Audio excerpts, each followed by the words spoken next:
Assalamualaikum warahmatullahi wabarakatuh. Saya Syarif Datullah, mahasiswa PPG TAI dalam jabatan Winsi Samarinda. Selamat datang di video PPL saya. Selamat menyaksikan. Assalamualaikum warahmatullahi wabarakatuh. Waalaikumsalam warahmatullahi wabarakatuh. Apa kabar semuanya? Alhamdulillah baik. Sehat semua ya? Oke, seperti biasa sebelum belajar mari kita berdoa dulu. Silakan ketua kelas untuk memimpin doa. Sebelum kita mulai belajar, marilah kita berdoa bersama-sama. Berdoa dimulai. Bismillahirrahmanirrahim. Raditu billahi rabba wa bil islami dina wa bi Muhammadin nabiyya wa rasulah. Rabbi zidni ilman warzuqni fahman. Amin. Siapkan dulu Abdul Khalid, Andriana Inspira.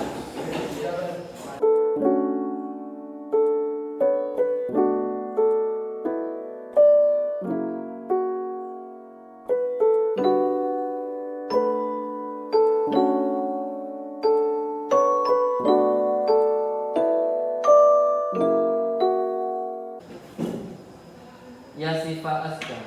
Oke.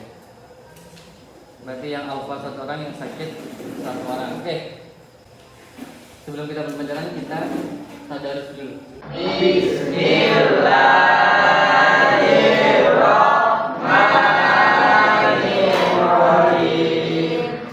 Ya ayyuhalladzina amanu la ta'kulur riba adhafan mudha'afatan wattaqullaha la'allakum tuflihun.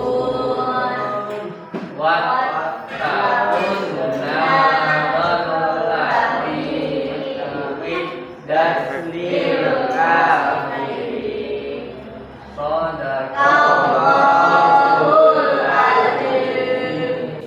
Artinya dibaca Yasifa. Wahai orang-orang yang beriman, janganlah kamu memakan riba dengan berlipat ganda dan bertakwalah kepada Allah agar kamu beruntung. Dan peliharalah dirimu dari api neraka yang disediakan bagi orang-orang fasik. Oke, hari ini kita belajar dengan model pembelajaran diferensiasi based learning. Artinya setiap kalian itu memiliki proyek atau tugas masing-masing yang berbeda dengan satu dan lainnya. Sebelum kita memasuki materi, kita akan lebih dahulu memahami tujuan pembelajaran kita. Tujuan pembelajaran yang pertama adalah peserta didik, dalam hal ini adalah kalian, mampu menganalisis implementasi fikih muamalah, asuransi, bank, dan koperasi syariah di masyarakat. Yang kedua, peserta didik dapat menyajikan paparan tentang fikih muamalah, asuransi, bank, dan koperasi syariah. Hanya saja untuk hari ini kita fokusnya di bank syariah. Untuk tujuan pembelajaran kedua ini yang akan nanti menjadi tugas kalian, ini menyajikan paparan. Paparan ini nanti berupa artikel, poster, dan video.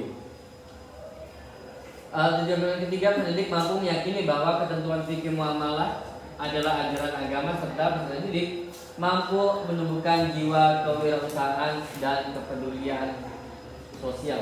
Oke. Kelihatan nggak gambarnya?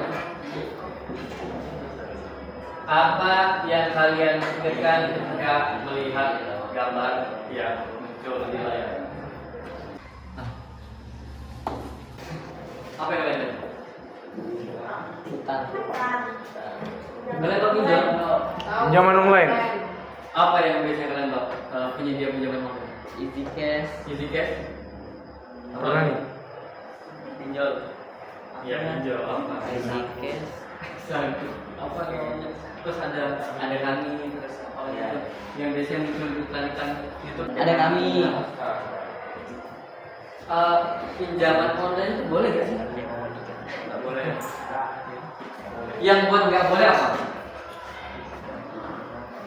Ya ada yang lain namanya riba.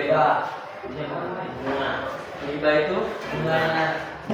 Jadi misalnya kalian pinjam uang 10 juta, mungkin nggak kalian kembalinya 10 juta juga? Nah, pasti kembalinya ada lebihnya. Misalnya taruhlah 12 juta. Yang 2 juta ini namanya bunga. Nah, itu dalam uang tidak boleh. Seperti ayat yang kita baca sama-sama tadi, dan janganlah kau makan riba dengan berlipat ganda, ini namanya bunga. Terus gimana solusinya kalau kita ini butuh uang tapi kita punya kebutuhan tapi nggak punya uang? Kira-kira kalian mau nggak ngambil pinjaman online? Enggak. Atau pernah nggak kalian lihat kasus di mana orang minjem duit terus yang ditagih sampai keluarganya juga, ditelepon-teleponin temannya, keluarganya, orang tuanya. Kita buka pinjaman online, saat membayar cicilan udah ditagih terus, berbunga lagi. Bunga kan nggak boleh tadi, karena mencekik. Kalau sebenarnya kita mencekik, disebut mencekik karena yang berutang itu perintah untuk membayar. Kita lanjut ke materinya. Saya akan sedikit menjelaskan. Nanti kalian di sini adalah bertugas untuk memaparkan kembali apa yang saya sampaikan dengan cara yang berbeda. Kelompok sudah dibentuk berdasarkan gaya belajar. Kelompok pertama, kelompok kedua, dan kelompok tiga. Kelompok pertama nanti akan membuat poster, kelompok kedua akan membuat artikel, dan kelompok ketiga membuat video. Pertama saya akan menjelaskan sedikit Bank Syariah. Nanti untuk materi pada tugas kalian itu kalian boleh mencari di internet atau dari sumber manapun yang terpercaya. Kita ke pengertian Bank Syariah dulu. Pengertian Bank Syariah. Definisi Bank Syariah yaitu usaha saling melindungi dan tolong menolong di antara sejumlah orang atau pihak melalui investasi dalam bentuk aset yang memberikan pola pengembalian untuk menghadapi resiko tertentu melalui akad yang sesuai dengan syariat. Melindungi dan tolong menolong. Minjemin duit itu nolong. Kalau ada teman kalian saya pinjam 100, kalian pinjam Semalam, Pak. Bagian dalam Islam kita saling nolong nggak? Kalau ada terjadi tiba-tiba pagi-pagi datang ke rumah kalian pinjam duit, kan pinjam nggak? Oh ini Pak, baru ya Pak, baru ya Pak. Oh baru aja? Nanti malam. Nanti malam bayarnya? Nanti malam mau pinjam. Oh itu mau pinjam. Kira-kira kembaliinnya sesuai nominal atau ada lebihnya? Sesuai nominal. Nominal berarti tidak ada riba di situ ya? Itu yang benar. Riba. Nah, seperti gambar yang kita lihat tadi sama-sama, pinjaman online itu kebanyakan pasti ada yang namanya bunga. Lalu Bank Syariah. Bank Syariah di sini hadir sebagai solusi. Dari tadi nih, tolong menolong dan sejumlah orang atau pihak melalui investasi untuk menghadapi tertentu melalui akad yang sesuai dengan syariat. Jadi misalnya begini, kalian mau beli motor harganya 30 juta. Kalau kalian cicil itu bisa ketemu sampai 40 juta bahkan. Ya, dan ini banyak secara cicil dengan bunga yang cicil. Kalau ke bank syariah, kalian nggak akan dikasih duit untuk beli motor, tapi banknya beli motor itu dulu, lalu kalian belinya ke pihak bank, bukan ke pihak dealer atau showroom. Jadi akad antara kalian dengan bank adalah jual beli melalui akad yang sesuai dengan syariah. Jadi akadnya nanti di sini adalah jual beli, kalian jadinya punya ke pihak bank. Cuma bank pasti akan mengambil keuntungan karena bank juga butuh operasional. Misalnya harga motornya 30 juta, bisa aja mungkin bank menjual ke kalian 33 juta. Yang 3 juta ini bukan riba. Kenapa? Karena harga motor 30 juta cuma belinya ke bank dengan cara pembayaran sesuai kesepakatan. Mau dicicil boleh, yang penting akad di awal adalah jual beli, tentang cara membayarnya itu sesuai kesepakatan. Jadi kan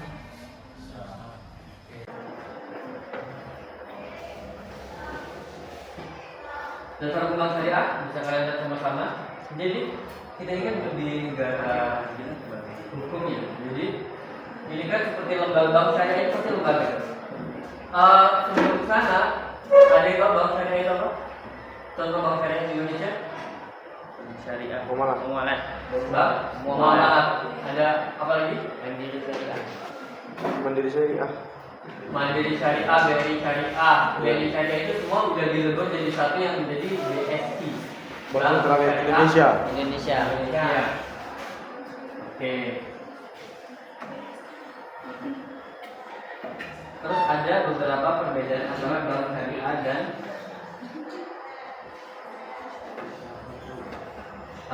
bank konvensional. Kalau bank konvensional itu bank yang sering kita lihat sama-sama seperti bank BCA, BRI, Mandiri. Perbedaannya, kriterianya pertama, bank syariah itu mendapatkan keuntungan dari bagi hasil, bukan dari bunga. Maksudnya bagi hasil, misalnya bank syariah melakukan investasi ke sebuah perusahaan. Kalian punya usaha kafe, terus kalian butuh uang untuk pengembangan dari usaha kalian. Bank syariah akan hadir, dia itu gak akan meminjamkan uang, tapi bentuknya kerjasama. Dia menaruh uang di tempat kalian, nanti hasil dari keuntungan kafe tersebut kalian bagi hasil dengan pihak bank sesuai kesepakatan yang sesuai dengan syariah ini.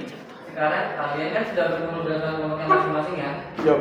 Silakan mengerjakan tugas yang saya berikan tadi. Kalian sajikan kembali apa yang saya sampaikan tentang pentingnya bank syariah. Ini juga merupakan bagian dari kampanye literasi syariah. Jadi silakan kalian berdiskusi dengan kelompoknya masing-masing untuk mengerjakan tugasnya masing-masing. Silakan.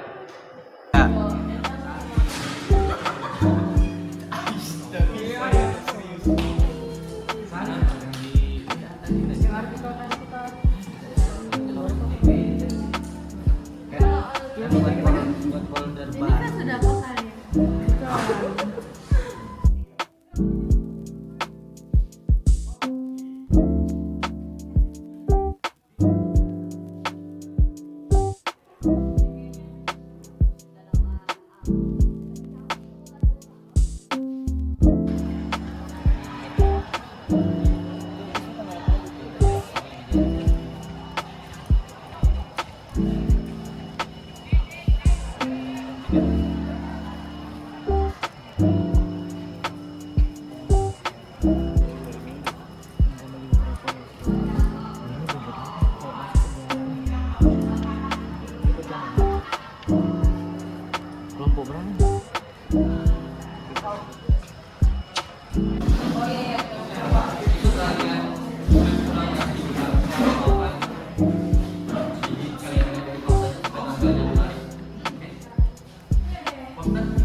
Cari di Google, Bapak bilang.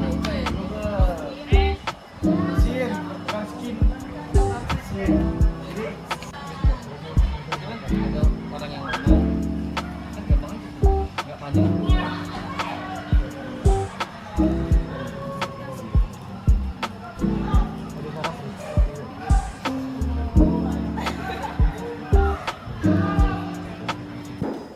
Karena kalian sudah mengerjakan semua dan waktunya tidak cukup, kalian boleh mempresentasikannya di pertemuan saja. Namun kita akan terlebih dahulu menyimpulkan pelajaran hari ini. Hikmah dan manfaat bank syariah. Menurut kalian manfaat yang pertama adalah pastinya sehingga dari yang namanya riba. Selanjutnya pastikan itu berdasarkan sistem keuntungannya dari bagi hasil. Selanjutnya sistem bagi hasil. Transparan ini penting ya. Jadi ketika transaksi itu segala transaksinya harus jelas dari awal sampai akhir. Selanjutnya adalah dana nasabah digunakan sesuai syariah. Selanjutnya penabung adalah mitra Bank syariah dana ditujukan untuk kemaslahatan umat. Jadi segala uang atau keuntungan dari bank syariah itu akan diputar kembali untuk kemaslahatan umat. Oke, saya rasa cukup untuk hari ini. Semoga hari ini memberikan manfaat kita semua. Sebelum kita menutup, kita sama-sama membaca doa penutup majelis. Subhan